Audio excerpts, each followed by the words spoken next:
პროექტი ოჯახში მარტო მცხოვრები და შეზღუდვის მქონე ბავშვების მშობლების სოციალურ-ეკონომიკური გაძლიერება წალკის მუნიციპალიტეტში 2024 წლის მაისის თვიდან მიმდინარეობს, რომელიც დაფინანსებულია ევროკავშირის მიერ და ახორციელებს ორგანიზაცია SEN.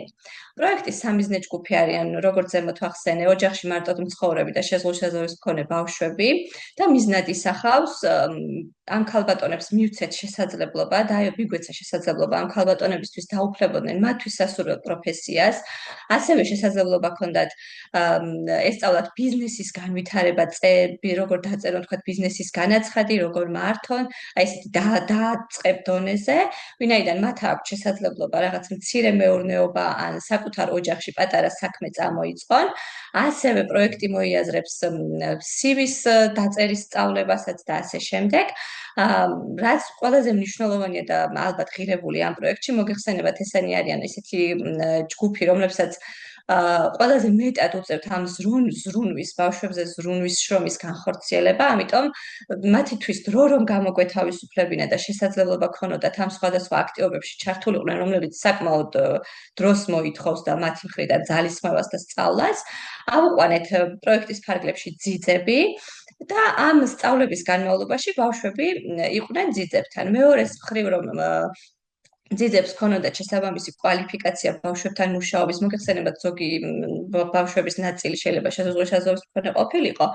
პროექტის ფარგლებში გავატარეთ შესაბამისი ტრენინგები, მაგალითად ბავშვის განვითარების თავისებურებები, პირველადი დახმარება, იმიტომ რომ შეიძლება ნებისმიერს დაგვჭირდეს ამ საკითხების ცოდნა, ასევე გავატარეთ რთული ქცევის მართვის საკითხები და ზოგადად პოზიტიური მშობლობის საკითხები, რათა ეს ყველა უნარი შემდეგ გამოეყენებინათ ბავშვებთან ყოფნის დროს. ამ დროისათვის პროექტში ჩართულია 10 ქალბატონი, აქედან 4 არის შეზღუდვის შესაძლებლობის მქონე ბავშვის დედა, 2 არის მარტოხელა ბავშვის დედაც და შეზღუდვის შესაძლებლობის მქონე ბავშვის დედაც და 4 არის მხოლოდ მარტოხელა მარტო მცხოვრები დედა.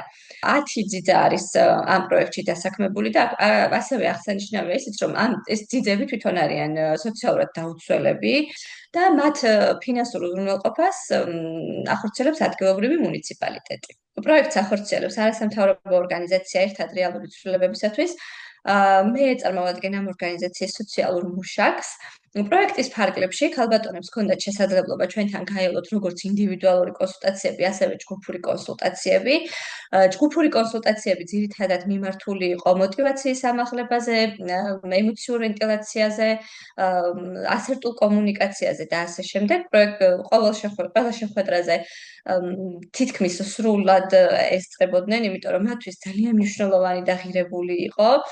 ეს შეხვედრები ტარდებოდა ადგილობრივი მუნიციპალიტეტის შენობაში. პროექტის ძალიან მნიშვნელოვანი და ღირებული შედეგია არის ის, რომ ქალბატონებს უკვე ძალიან აქვთ მოტივაცია გაზრდილი. პროექტის მიმდინარეობის დროსვე უკვე რამოდენიმე მათგანმა ისეთი მნიშვნელოვანი, ესე ვთქვათ, საკითხების მოგვარება დაიწყო, როგორიც არის მაგალითად სახლის შეძენა, დასაქმება, მათ უკვე აქვთ მოტივაცია და შესაძლებლობა, რომ ისეთი პროფესია აქვთ დაუფლებული, თუ სხვაგან ვერ დასაქმდებიან, შეუძლიათ თავად ადგილზე მიიღონ კლიენტები და მოემსახურონ, მაგალითად თმის დავარცხნა იქნება, შეჭრათ, ასე შემდეგან საცხობი ზოგმა კულინარია ვინც შეისწავლა მიიღონ შეკვეთები და სახლში დაამზადონ და მოამზადონ და ეს რეალიზება მოახდინონ ამისი.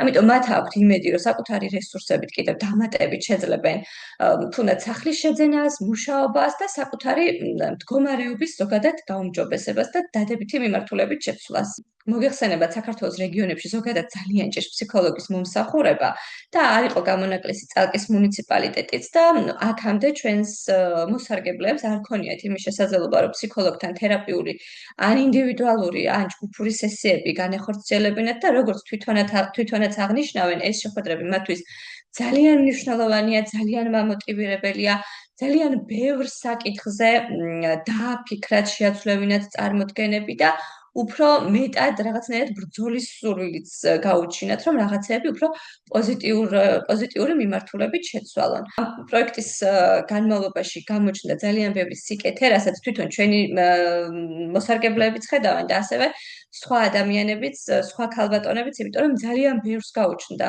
ამის შემდეგ ისევ პროექტში ჩართვის სურვილი, რაც ჩემი აზრით უკვე გაზრდილ სანდოობაზეც მიუთითებს, როგორც ორგანიზაციის, ისევე პროექტის მიმართაც.